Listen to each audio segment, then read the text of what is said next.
Bismillahirrahmanirrahim. Assalamualaikum warahmatullahi wabarakatuh. Waalaikumsalam warahmatullahi wabarakatuh. Alhamdulillahirabbil alamin. Wassalatu wassalamu ala asyrafil anbiya'i wal mursalin wa ala alihi wa sahbihi ajmain, amma ba'du. Emotional intelligence ini adalah kemampuan seseorang dalam menggunakan dan memahami emosi, baik emosi orang lain maupun emosi diri sendiri. Tujuannya apa? Meningkatkan kesehatan fisik dan mental, serta mengharmoniskan hubungan komunikasi. Apalagi sekarang ya, sekarang kita lebih sering bersama anak-anak, lebih sering bersama keluarga ya. Saya kok nggak setuju kalau ada orang bilang begini ya, kok makin sama anak-anak dan masukin sama pasangan hidup kok jadi kita makin berantem ya. Saya nggak setuju loh itu ya, itu hati-hati ya, pantang dengarkan itu. Kapan kita mendengarkan ya omongan-omongan orang seperti itu, maka itu yang terjadi.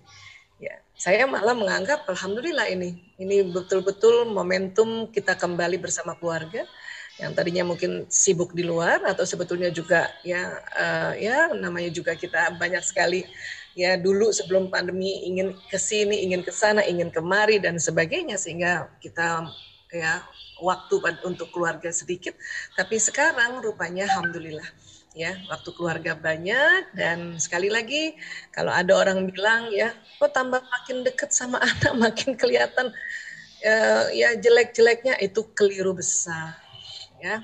Saya nggak suka itu ada masuk di otak kita tuh begitu, terutama saya nggak mau dengarkan itu.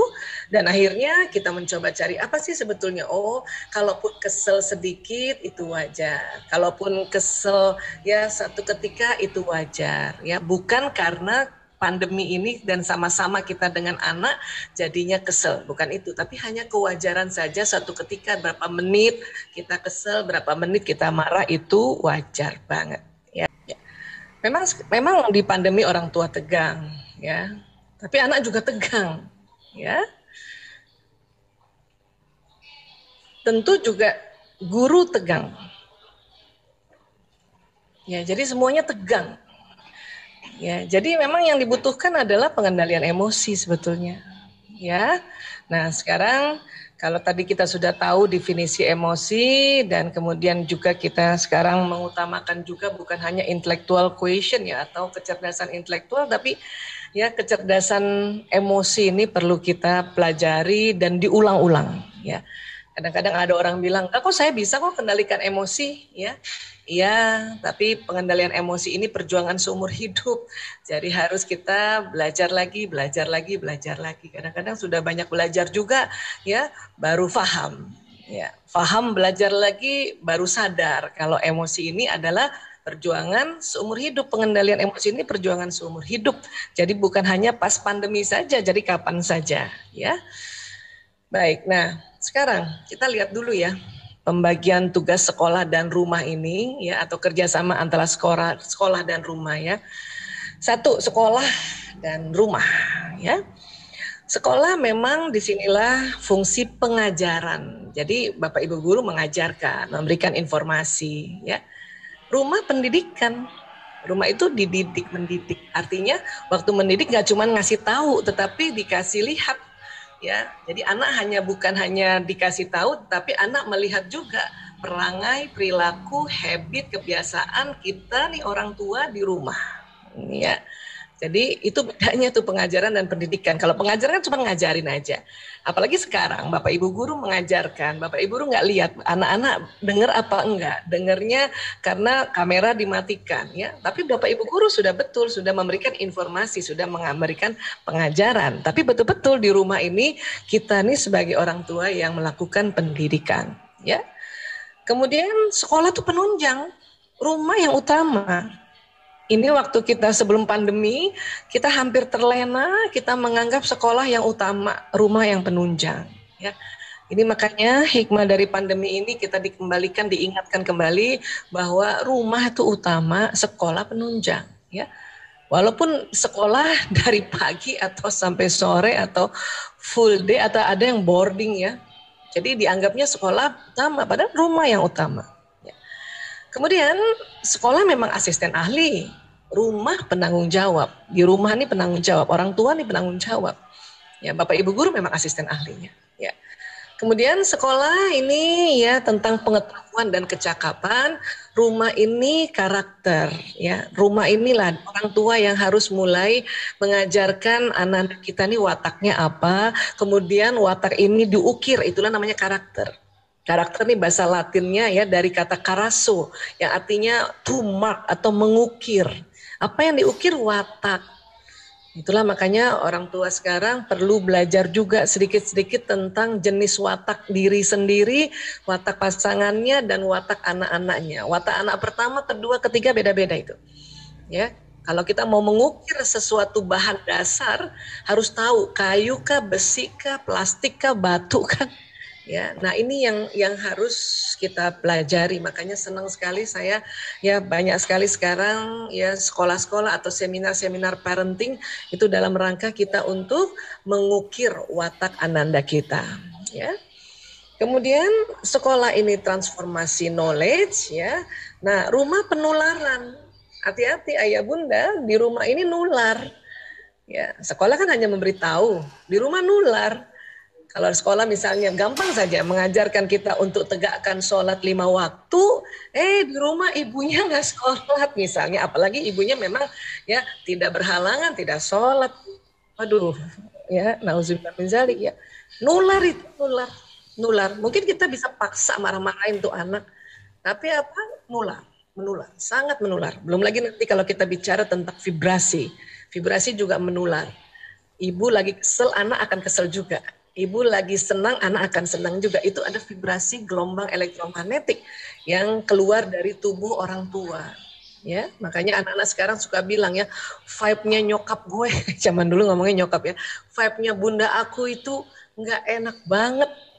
Istilah mereka begitu, karena memang ada menular, ya penularan. Nanti kita belajar sedikit, mudah-mudahan ada waktunya ya.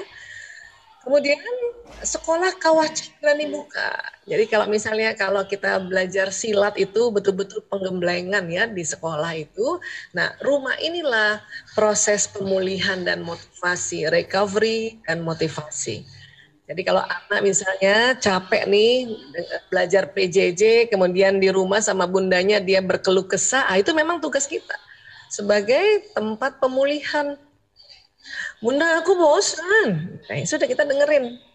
Karena tugas kita sebagai pemulihan, ya. Jangan kita ya gembleng lagi sampai sama dengan kayak sekolah. Kasihan, di mana pemulihan anak-anak?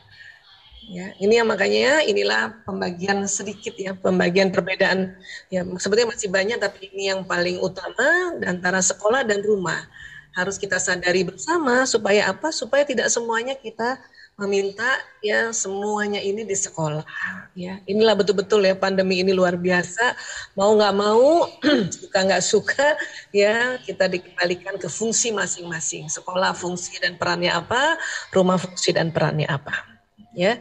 Tapi kalau misalnya sampai nggak hafal gitu ya, pokoknya ingat aja di rumah tuh nularin aja ya, orang tua tuh menular ke anak, udah itu paling gampang deh ya.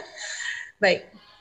Kemudian jadi sekarang gimana di dalam adapting to new normal ini, Bu Aisyah? Sebetulnya banyak banget yang betul-betul kita berubah ya, walaupun ya sama seperti kondisi masih bisa ya hidup normal, tapi ada new-nya ya. Yang penting sekali lagi kita tentu jaga kebersihan, tentu ayah bunda bapak ibu guru sudah melakukan. Kemudian jaga kesehatan, ayah bunda dan bapak ibu guru juga sudah melakukan. Tinggal jaga apa? Jaga perasaan dan jaga pikiran. Ya, karena perasaan dan pikiran ini nanti yang kendalikan adalah emosi. Ya. Kemudian goalnya apa? Bahagia. Bahagia ini apa definisinya? Suatu keadaan pikiran dan perasaan yang ditandai dengan kecukupan, rasa syukur, senang karena berbagi, ya. Ada rasa kepuasan, kenikmatan atau kegembiraan yang intens. Ya, intens tuh kalau kita bahasa populer kan sering, ya. Jadi lebih sering bahagia. 7 hari memang 7 harinya kali 24 jam gak mungkin bahagia terus ya. Kadang kita ada kurang enak badan atau kadang kurang rasanya, apalagi ibu-ibu ya sedang masa siklus menstruasi ya. Tapi dalam 7 hari itu ada 5 hari rasanya gembira, itu sudah bahagia. Masing-masing coba cek ya, pikiran dan perasaannya ada rasa cukup nggak cukup, syukur, senang berbagi. Ya, macam-macam ini berbagi senyum termasuk ya, berbagi ilmu, berbagi makanan barangkali ya, apalagi sekarang ini luar biasa banyak orang juga yang kurang makan ya, bahkan berbagi harta juga insyaallah. Jadi kalau selama ini ayah bunda bapak ibu guru sudah begini, berarti sudah bahagia. Ya, sudah bahagia alhamdulillah, hanya tinggal kita refresh lagi ya. Baik. Kemudian kalau kita bicara emosi, kita akan bicara otak manusia. Ini otak manusia. Allah ciptakan otak, ada otak besar dan ada otak kecil. Kemudian terbagi dua, ada belahan kanan dan belahan kiri. Ya. Otak laki-laki lebih berat sedikit ya. Pada usia dewasa, otak laki-laki itu lebih berat 100 gram dibanding otak perempuan. Jadi kalau ukuran otak perempuan dewasa 1,5 kilo, laki-laki 1,6. Bahkan dari kecil pun otak laki-laki lebih berat sedikit ya dibanding perempuan. Namun bukan berarti kecerdasan atau kepintaran itu karena besarnya volume otak, ya. Karena kecerdasan dan kepintaran itu adalah ya seringnya otak ini dipakai atau seringnya terjadi koneksivitas antara ya kabel-kabel neuron di otak itu tentang kepintaran dan kecerdasan ya. Adapun otak laki-laki lebih berat itu bisa jadi karena memang tanggung jawab laki-laki lebih besar daripada perempuan. Ya, ini fitrah banget ya. Baik, nah di dalam otak ada otak emosi, persis di tengah ini, persis di tengah otak emosi. Disebutnya the limbic system, sistem limbik. Semua orang ada otak emosinya. Ya, bahkan waktu janin dalam rahim ibu yang duluan bekerja adalah otak emosi. Ya. Dan otak emosi bukan hanya ada pada manusia, pada hewan golongan mamalia juga ada otak emosi. Untuk itu ini limbic system ini sering disebut otak mamalia. Otak emosi ini sering disebut otak mamalia, mammalia's brain. Itulah makanya Allah ingatkan kita selalu ya bahwa di diri kita ini, di benak kita ini ada sifat-sifat binatang. Jadi kadang-kadang kita bisa kalau tidak pandai mengelola itu bisa terpuruk dan lebih rendah dari binatang kita punya perangai. Ya. Karena ada ini otak mamalia. Ya, itulah makanya kita perlu kenali. Nah setelah dikenali tentunya bisa dikelola. Ya. Baik. Yang mana sih limbic system Bu Aisyah? Nah ini kurang lebih kalau dilihat dari 3 dimensi ya. Nah kayak gini. Besar itu persis di intinya otak. Ahli otak tuh mengatakan ini intinya otak manusia adalah limbic system. Ya. Nah jadi di sini nih. Persis di tengah. Ini dilihat dari samping kiri ya. Manusia juga selain ada otak mamalianya, ada otak reptilnya. Jadi betul-betul ada binatang-binatang ya, otak-otak binatang di dalam otak kita. Inilah itu diingatkan berkali-kali dalam Al-Quran, kita bisa turun derajat kita ya di bawah binatang kalau kita tidak bisa kendalikan. Ya. Nah, dan apa sih nanti yang membedakan dengan reptil Bu Aisyah? Ya, reptil tentu hanya ada otak reptilnya sampai sini saja ya. Mamalia ada otak mamalianya dan mamalia juga di dalam otak mamalia itu ada otak reptil. Bahkan otak mamalia juga ada neokorteks yang ini. Tapi manusia lebih lebar. Ya, lebih lebar. Nah, kemudian ada paling di depan ini di belakang dahi ini kita sering sebutnya prefrontal cortex.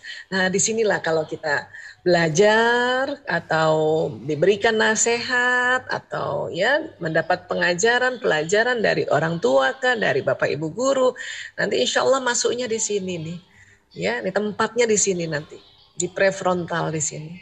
Kalau pengalaman di daerah frontal di sini dekat limbic systemnya, di sini ilmu-ilmu tuh di sini. Masuknya dari mana Bu Aisyah? Tentu dari mata, dari pendengaran, dari ucapan, dari sentuhan. Nanti dia masuk ke batang otak, lewat mamalia, nah baru masuk ke prefrontal cortex di sini. Ya. Nanti pun begitu, kalau nanti misalnya mau terakses, ya tentu ilmu yang ada di sini keluar untuk masuk ke perilaku itu nanti harus masuk ke tulang belakang ini, sumsum tulang. Tetapi dia tidak loncat ke sini, tetapi tetap juga melewati otak mamalia, otak reptil, baru masuk ke sumsum tulang, baru masuk ke sistem saraf seluruh tubuh, barulah terbentuk perilaku. Ya. Untuk itulah makanya ada fenomena yang menarik. Apa itu? Pada saat batang otak tegang, otak mamalia tegang, ilmu-ilmu yang ada di prefrontal ini terblokir sementara. Jadi itu tadi, terkadang kita juga sudah banyak belajar, sudah banyak diajarin, ya, sudah macam-macam lah, ikut seminar, taklim, tapi kalau lagi tegang batang otak dan otak mamalia tegang, ini untuk sementara ya terblokir tuh, lupa itu. Lupa. Jadi kita ya tetap marah aja karena ini dia yang duluan posisi otak ini, yang duluan ke tulang belakang ini untuk memberikan informasi pada sistem saraf di seluruh tubuh itu adalah otak reptil duluan. Jadi otak ilmunya belakangan di sini. Kenapa Bu Aisyah Allah desain otak reptil duluan? Kenapa nggak otak ilmu di sini?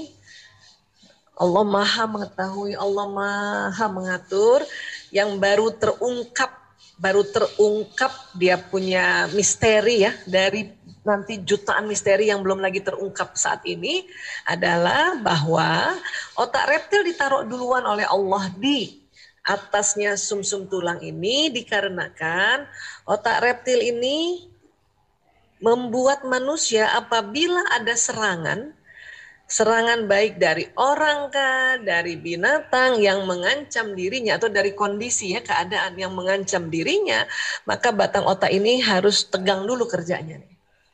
Supaya apa? Supaya respon tubuh cuma dua saja, fight or flight, serang atau kabur. Ya, misalnya tiba-tiba banjir bandang, itu nggak inget apa-apa dulu, itu pokoknya tinggal ya loncat atau kabur gitu. Ya. Nah, ini kadang-kadang kita kalau ada sesuatu yang bahaya tuh, atau misalnya kita keluar rumah nih, ya di luar rumah itu tiba-tiba ada copet atau ada apa ya, pokoknya bahaya lah ya, dikejar anjing dan sebagainya. Nah, otak reptil ini yang bekerja dulu, serang atau kabur gitu. Ada dulu ibu-ibu tuh pernah cerita sama saya, dia bilang, aduh Bu Aisyah kemarin saya dicopet, tapi yang saya heran, saya berani banget pukul itu copetnya, padahal copetnya gede banget Bu Aisyah. Ya karena itu batang otak yang bekerja, Allah langsung tutup dulu semuanya, ini fokus ke sini. Jadi fight or flight, serang atau kabur. Nah, gitu. Atau ada lagi yang cerita, saya dikejar anjing, aduh saya lari sekencang-kencangnya, dan itu ada pembatas jalan, saya loncatin tuh, padahal kalau biasanya saya nggak bisa. Itu karena batang otak yang bekerja. Fokus semua kekuatan ada di batang otak. Ya. Nah sekarang pada saat pandemi, kita tidak di luar rumah, tetap dalam rumah, batang otak tegang. Batang otak tegang. Ya, kenapa? Karena kita nggak lihat ini virus, bakteri, dan sebagainya ya, jasad-jasad renik ini ya. Ini nggak kita lihat, apalagi COVID, ya, video virus nggak kelihatan. Kita nggak keluar rumah aja bisa kena. Ya. Bisa kena, kenapa? Karena salah satu anggota keluarga ada tugasnya di luar, kemudian dia juga nggak tahu, padahal sudah mencoba untuk menjaga protokol kesehatan, terpaparlah karena mungkin imunitasnya sedang turun ya. Kemudian bawa ke rumah, nyebarlah di rumah. Nah ini yang terjadi kan, makanya batang otak kita dalam rumah pun di pandemi tegang. Inilah yang membuat tahu sih orang tua ini sebagai penanggung jawab pendidikan, seperti tadi yang kita bahas ya. Orang tua ini sebagai role model, itu kan ilmunya di sini. Tapi kalau batang otak tegang, lupa semua itu. Ya, makanya kita fight or flight pada anak-anak. Kita serang anak-anak atau kita kunci kamar, bodoh amat, terserah dia mau belajar apa enggak. Itu namanya batang otak tegang itu. Dan ternyata bukan hanya orang tua yang begitu, anak-anak juga begitu. Ya, anak-anak juga begitu, tegang ya Allah. Akhirnya dia fight or flight terhadap orang tuanya. Inilah makanya mengapa kita perlu kenali, oh ini toh kerjanya. Ya. Dan tidak pula kita minta ini diblokir batang otak, kenapa bahaya. Sekarang nih pandemi ini kondisi yang memang batang otak harus bekerja untuk jaga-jaga. Hanya kalau terus-terusan 24 jam tegang, maka ya kita akan penat sekali dan ilmu yang di sini terblokir. Termasuk juga mungkin anak-anak udah belajar ya berhari-hari, berbulan-bulan, tapi pas ulangan tegang. Sudah ini tegang, ini nggak keluar-keluar, cuma ingat apa ya gitu. Nah, ini yang terjadi sesungguhnya. Ya. Untuk itu mengapa kita perlu kenali dia cara kerja batang otak dan otak mamalia ini secara populer kita belajar ya. Karena kalau secara detail ini luar biasa, otak kalau dipelajari detail nggak habis-habis, nggak cukup waktu 40 menit hari ini ya. Tapi kita tahu bahwa oh kayak gini tuh maksudnya. Ya. Kalau tadi anak-anak hanya 4, sedih, takut, marah, courageous, semangat ya. Jadi ini ya marah dan langsung di sini semangat. Kita lebih variasi nih, pecahannya banyak. Ada beberapa tempat kalau kita googling ya dia ada lebih pecah lagi dia punya ya level-levelnya. Seperti marah ini nanti ada kesal, jengkel, dendam dan sebagainya. Tapi saya ambil yang ini saja karena ini memudahkan. Ya. Kok kayak tangga Bu Aisyah? Iya, ternyata kalau dihitung, ya diukur level emosi atau otak limbik sistem ini pada saat emosi jenis-jenisnya ini, dia ada frekuensinya. Apati ini rendah 50 Hz, ya, di atasnya sedih 75, di atasnya lagi takut 100. Ya, ini kategorinya nafsu lawamah. Memang kalau kita googling, kita melihat nafsu lawamah itu ya katanya yang paling bawah nafsu amarah. Tapi setelah ya riset terakhir mengatakan amarah itu frekuensinya 150 Hz, maka amarah itu di tengah justru. Lawamah ini didefinisikan nafsu yang berlara diri. Ya, aku nggak bisa apa-apa, aku cuman gini doang. Itu sebetulnya ini nuansanya sedih dan apati ya, putus asa ya apati ini. Ya. Kemudian anger, marah, jengkel, kesel, dendam, jijik, masuk di sini.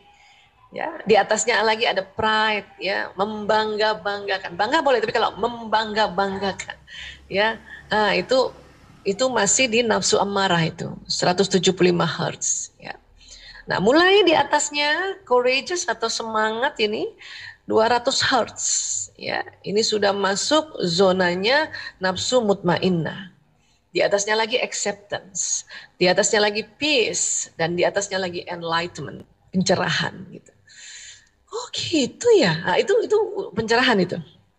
Ya, mendapatkan informasi terus kita oh gitu, nah, itu pencerahan.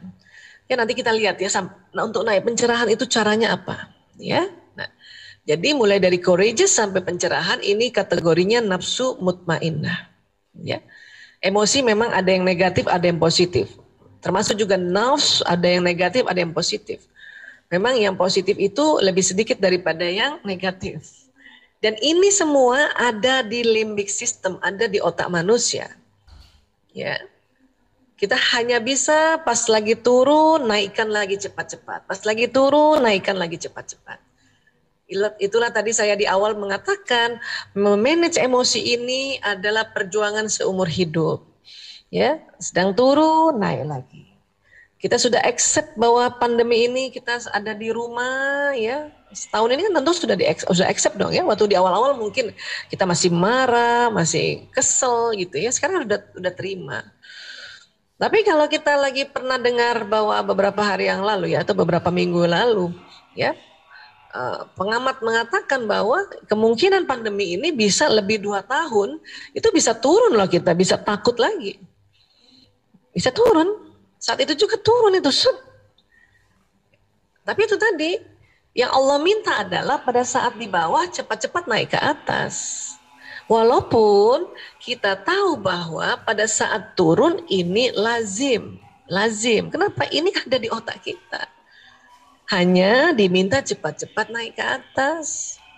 Kenapa? Karena lebih banyak keuntungannya atau lebih banyak benefitnya apabila kita lebih sering ada di nafsu mutmainnah.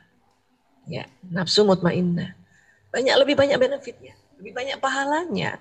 Dan kalau bicara pahala bukan hanya waktu di akhirat, di dunia saja sudah terasa. Ya. Tapi pas lagi turun lagi, naik lagi ke atas. Turun lagi, naik lagi ke atas. Ya. Apa bahayanya Bu Aisyah kalau turun merosot terus sampai apati? Apati ini sudah mulai putus asa. Kenapa apati putus asa? Karena sedih berkepanjangan. Sedih lebih 2 minggu itu bisa masuk apati. Ya, apati lebih 2 minggu ke atas itu bisa masuk, yang paling bahaya adalah depresi. Depresi. Depresi ini biasanya ya ada ide mencelakakan diri. Bentur-benturkan kepala kah, atau ambil pisau kah, ya ada suicide ya, ide bunuh diri itu berarti depresi. Biasanya kalau sudah di level depresi, ini sudah ranahnya profesional, ini ranahnya dokter kesehatan jiwa. Kenapa? Karena ada zat kimia di otak yang dia ya keseimbangannya sudah kelamaan ya, dia tidak stabil. Sehingga perlu dibantu dengan obat-obat kimia untuk menstabilkan. Kalau masih sedih, ya apatis saja masih bisa kita bantu untuk move on ke atas. Ya. Ini terjadi pada diri kita juga, terjadi pada anak-anak, terjadi pada bapak ibu guru, terjadi pada siapapun ini. Ya, apalagi pandemi kayak gini tuh, tadi batang otaknya cepat banget tegangnya. Ya. Dan Mbak Isa, kalau di atas enlightenment ada, tapi ini juga sudah di luar kewajaran. Ini namanya manik. Manik. Pasien kami pecandu narkoba itu ya, misalnya lagi marah atau lagi sedih, terus dia pakai narkoba, itu langsung melayang ke sini, ke manik. Makanya manik ini kalau ditanya kayak apa manik Bu Aisyah, mabok. Ya. Ini jadi dia makanya istilahnya fly, loncat, terbang ke sini. Ya. Ini bahaya juga, dia terlalu di atasnya dari enlightenment. Ya.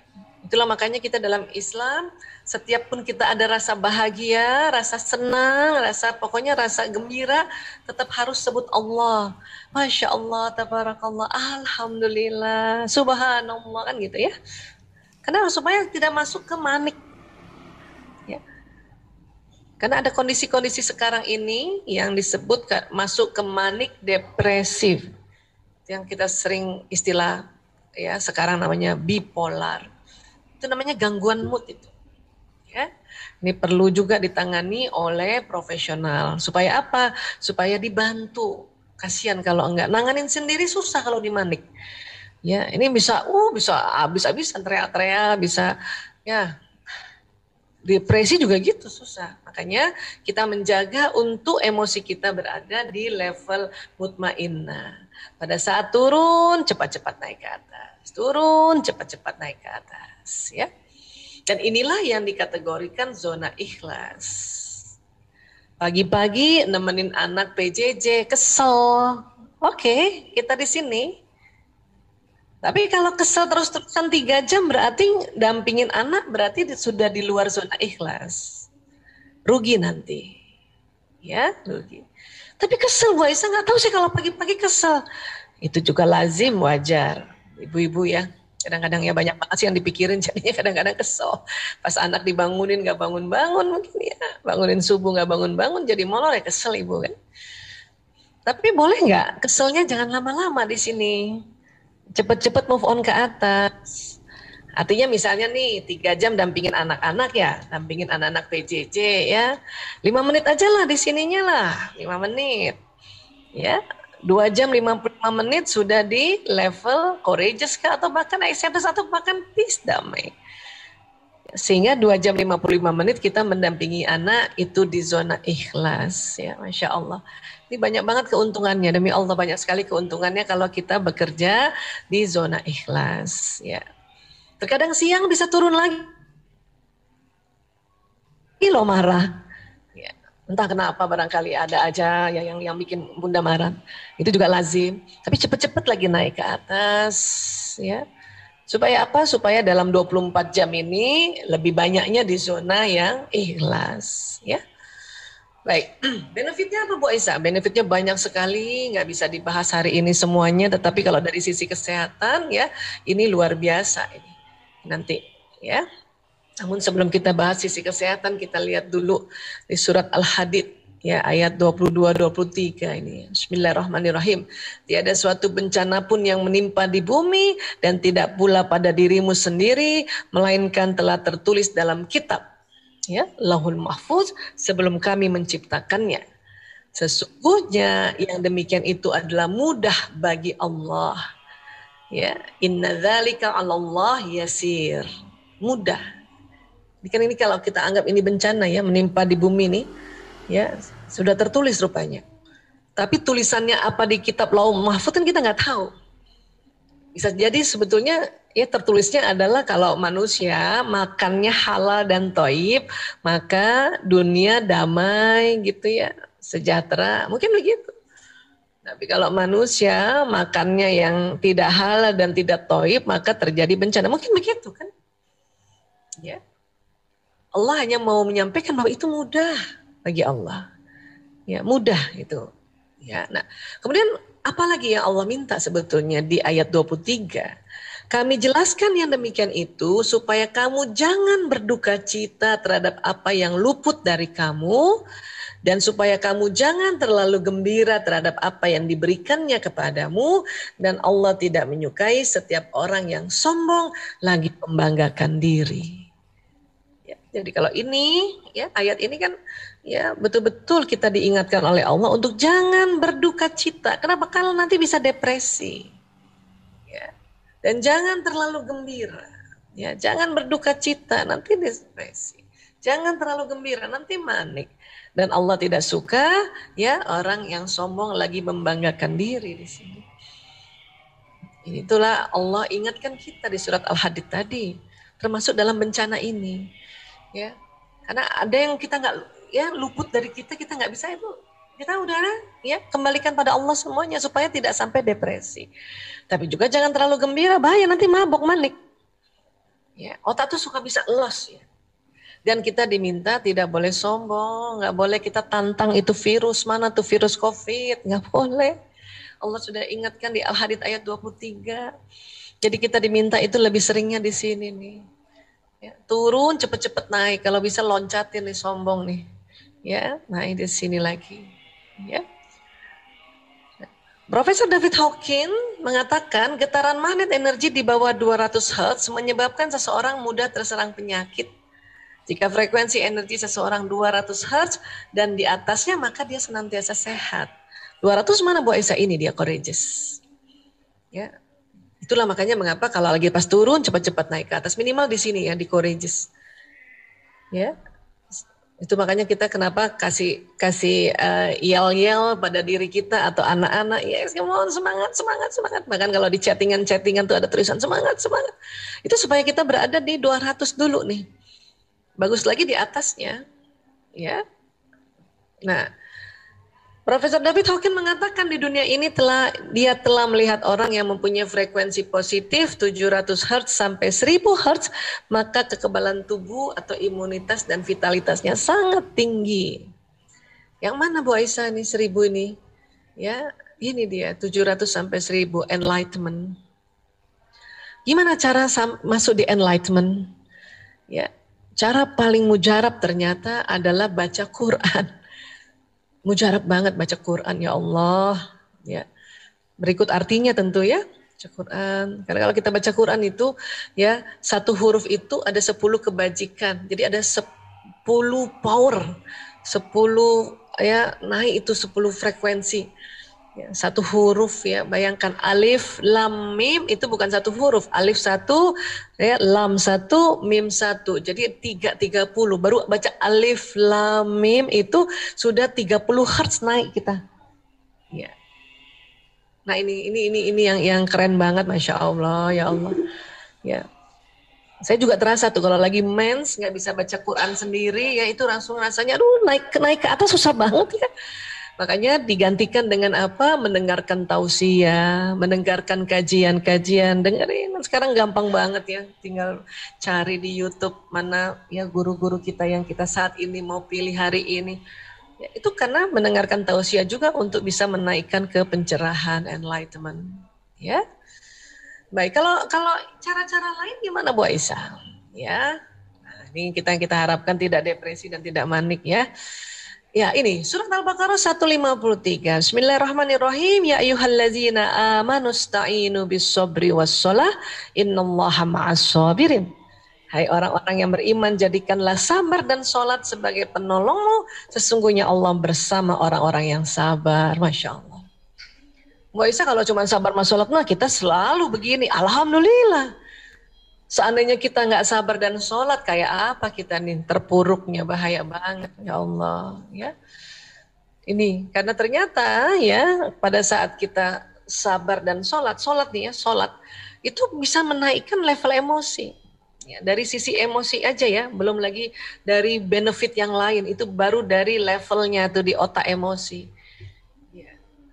Makanya kadang-kadang orang yang sedang menstruasi itu susah banget naiknya itu ya, udah ngaji sendiri, nggak bisa, sholat juga niat nggak bisa, jadi akhirnya istirahat saja sambil dengarkan tausiah, dengarkan ya kiroat ya. Nah itu. Saya cerita begini supaya ibu-ibu ya karena masih produktif barangkali ya ini kadang-kadang kenapa orang menstruasi itu berat banget naikin feelingnya dibanding pada saat kita tidak mens ya. Nah, sabar itu apa Bu Isa? Sabar ini bahasa Arab dari sobaru yasbiru yang artinya menahan. Bukan menekan ya. Karena kalau menekan nanti jatuhnya depresi. Ini menahan. Supaya apa? Supaya nggak ngelabrak orang. Ya, nah, dan yang luar biasanya Allah bersama orang-orang yang sabar. Aduh, asik banget. Jadi kalau mau Allah dampingin terus bersama-sama dan dekat dengan kita, sabar. Ya, jadi sabar ini menahan, bukan menekan. Ya, karena apa? Karena pada saat kita sabar, sholat, baca Quran, ya, ada hormon bahagia dan cinta yang keluar dari kelenjar pituitari. Ini ada kelenjar namanya pituitari. Di dalamnya ini ada hormon bahagia dan hormon cinta ya. Ada dopamin, oksitosin, serotonin, endorfin ya. Dan endorfin termasuk morfin alami itu, penghilang rasa sakit. Makanya kenapa habis sholat langsung enak banget, nyaman banget. Ya, baca Quran, sabar. Itu coba deh kalau kita ada anak kesel terus kita nggak labrak beberapa menit kemudian kita bahagia banget. Kenapa? Kita kayaknya berhasil ya melewati ujian. Ya, nah ini.